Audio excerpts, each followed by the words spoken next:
So I just thought I'd make a quick video going over the settings that I'll be using when Modern Warfare 3 drops in a few hours. If you find this video helpful, leave a like and subscribe for all the Modern Warfare 3 content coming from me this year. But let's just get straight into it. So everything, well, the majority of things here depend fully on your actual setup. So for me, this is what I have. So we're in the quality tab to start with. I have render resolution at 100, so that's rendering it at 100% of the quality of your monitor.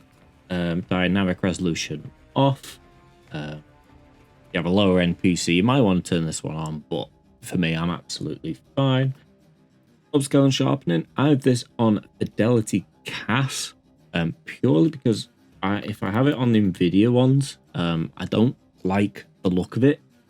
But again, if you've got an NVIDIA card and you're struggling, you might want to try DLSS, as it will just improve your frame rate. But I have mine on fidelity CAS. VRAM scale target, I'm mine at 80. Variable rate shading, I have this off. DLSS frame generation, I have this off. Something on 40 series cards, but it can add input delay, so I want to have this one off. For campaigns and story-based games, that's absolutely fine to have on, but for online competitive shooters, you want this off. I have texture resolution high, texture filter, I have it on high as well, just make the game look nice. Depth of field off, takes the as you can see in the picture there, it takes any blur off, so it just gives you a clearer view. Detail quality level, I have low. Particle resolution, low. Bullet impacts and persistent effects, I have these on. Obviously, you can see where the bullets go, and I think persistent effects is like sprays and stuff, but no one really uses sprays if they're even in the game anymore. Shader quality, I have on medium. I remember from Modern Warfare 19, if you had this on low, it made the camos look awful. So I've set this to medium. On-demand text streaming, please turn this off. It just lags. For me anyway, it just lags. It's using your internet to stream textures, and you don't want that while you're playing an online game. Turn that off, which means this one doesn't matter, but just set it to low to be safe.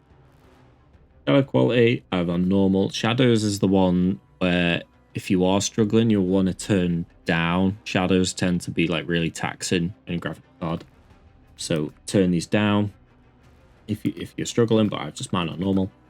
Ambient occlusion off, screen space reflections off, and static reflection quality I have on low. Tessellation off, terrain memory max, volumetric quality low, preferred physics quality off. Weather grid volumes I have off. It just adds like shininess to textures, that's all that one does. Water quality default, just like this makes it the best to see enemies through water.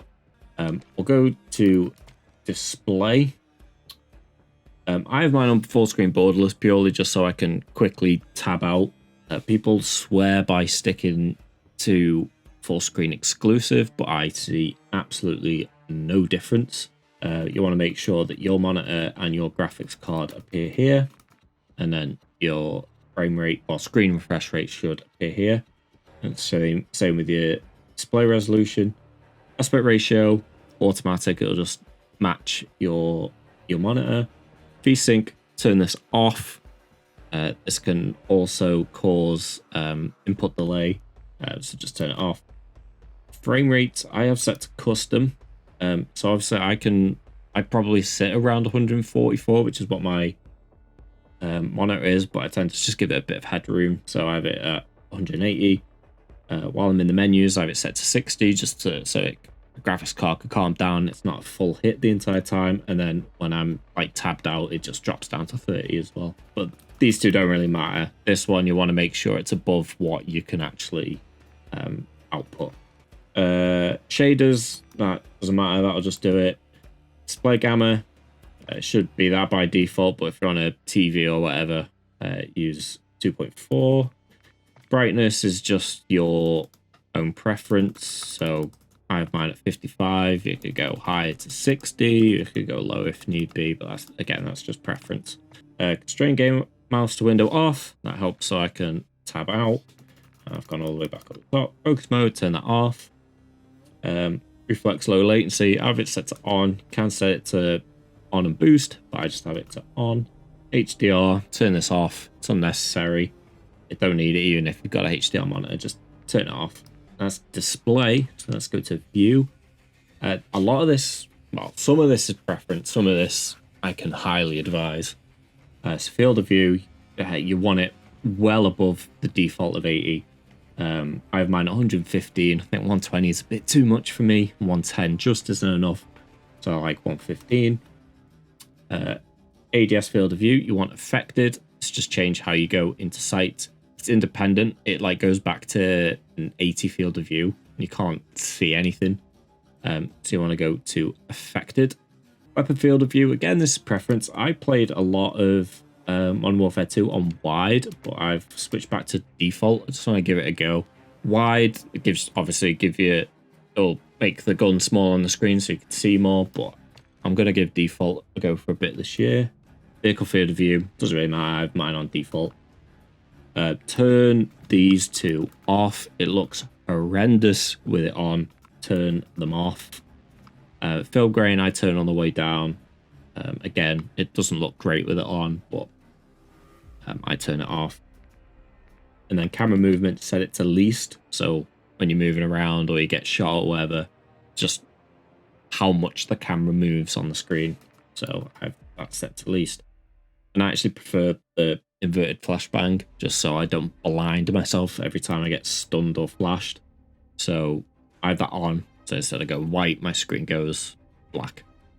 But that's all of the graphics settings. Let's do a controller one a little later. I've just got the Scuffing Vision. So I want to give that a go and sort of dial in my settings before I do a settings video. A controller. But I'll quickly run through what I have set. But this is very likely to change as I start getting used to this controller. So here's a quick look, but expect this to change and I'll do a video when that does. So yeah, if you found this helpful, give it a like, leave a comment if I've missed anything or if you're unsure on anything. I can try and help the best I can, and subscribe for all the Modern Warfare 3 content coming this year. Thanks for watching, and I'll see you soon.